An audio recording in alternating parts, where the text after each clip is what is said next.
My time with UNC Charlotte was transformational. The access to people, to ideas, to resources, it propelled me forward on my professional and my personal goals. So after graduation, I got my big break. I was in the interview and I realized that I had a third-degree connection with the hiring manager.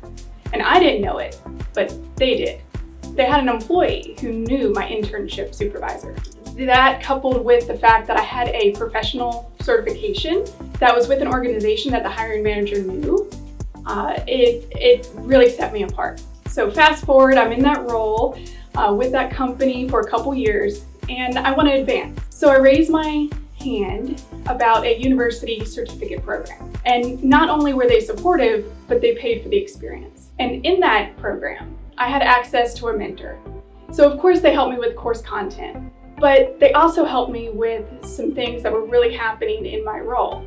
I was a new leader, and having their objective input was really helpful. With that company, they were also really supportive of me helping with projects that were outside the scope of my normal role.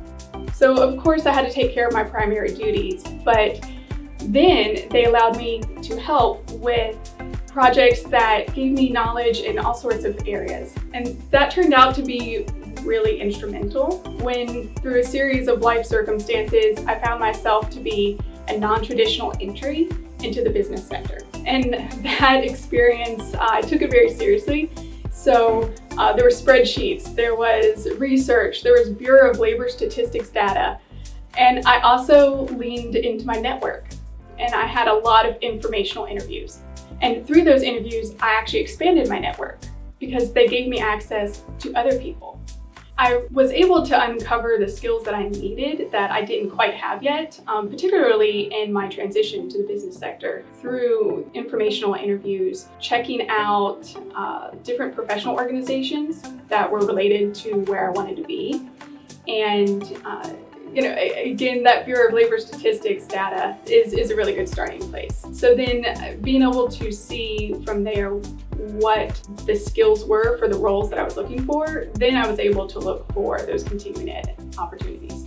My advice would be to be open to trying new things, to reading articles and blogs that just pique your interest even just a little bit, just exploring, especially in the beginning, right after graduation. It's okay to not have this very fine honed focus. In fact, I recommend it, and it's worked out really well for me to take that broad approach.